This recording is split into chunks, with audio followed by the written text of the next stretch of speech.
Good afternoon everyone.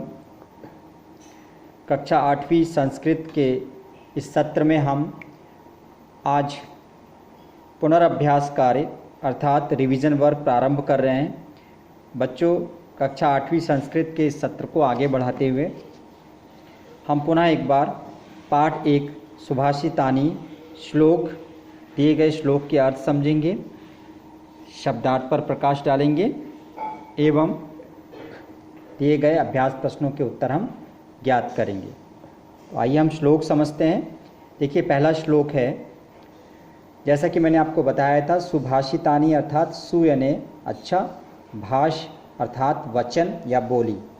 तो जो अच्छे वचन हैं, अच्छी बोलियां हैं, अच्छे विचार हैं, इनको यहाँ श्लोक के माध्यम से यहाँ पर संकलित किया गया है। तो आइए हम श्लोक के अर्थ समझते हैं। पहला है, न अभिषेको न संस्कारः सिंहस्य क्रियते मृगै विक्रमा अर्जितो राज्यस्य स्वयमेव मृगेन्द्रता। तो ध्यान से देखिएगा इसका अर्थ, अर्थात सिंह यानी शेर को वन के राजा जैसे अभिषेक या संस्कार की ज़रूरत नहीं होती। यानी शेर को वन का राजा बनाने के लिए, जंगल का राजा बनाने के लिए किसी प्रकार की औपचारिकता या संस्कार करने की ज़रूरत नहीं होती। अपने विक्रमा अर्जितो राज्यस्य अर्थात अपने पराक्रम के द्वारा, अपनी वीरता के द्वारा वह स्वयं पशुओं का राजा बन जाता। स्वयमेव मृगेन्द्रता अर्थात वह स्वयं ही पशुओं का राजा बन जाता। मृगेन्द्र यानी राजा। अब अगला श्लोक हम देखते हैं। विद्वत्वम,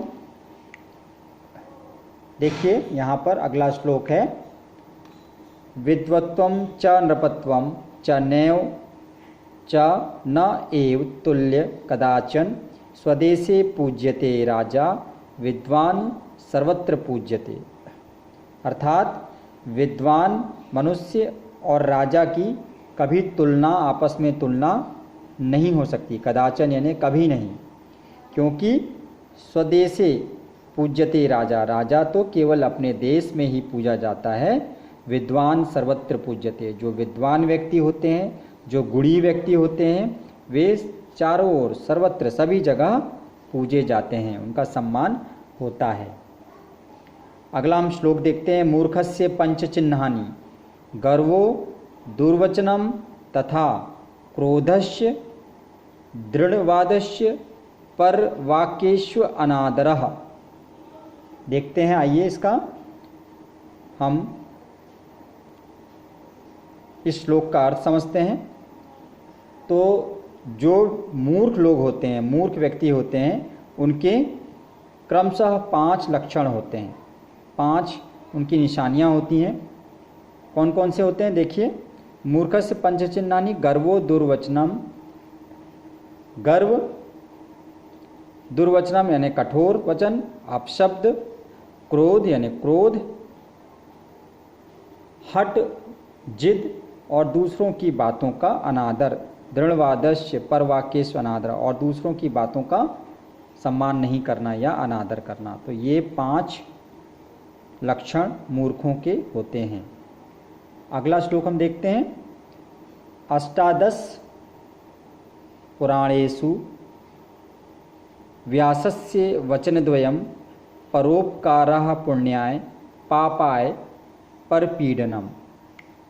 तो आइए हम इस श्लोक का अर्थ समझते हैं। देखिए,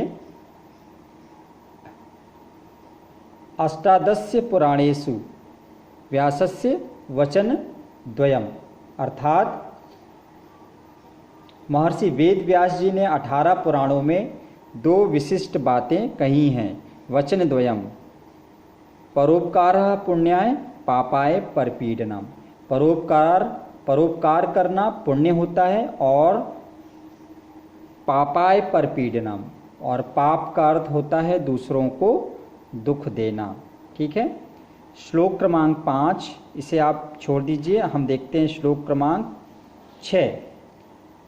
तो देखिए, पुस्तकस्तातु विद्या पर हस्तगतम च धनम कार्यकाले सम उत्पन्ने न सा विद्या न तद धनम। देखिए इसका हम देखते हैं, पुस्तक में पुस्तकस्थ तु विद्या,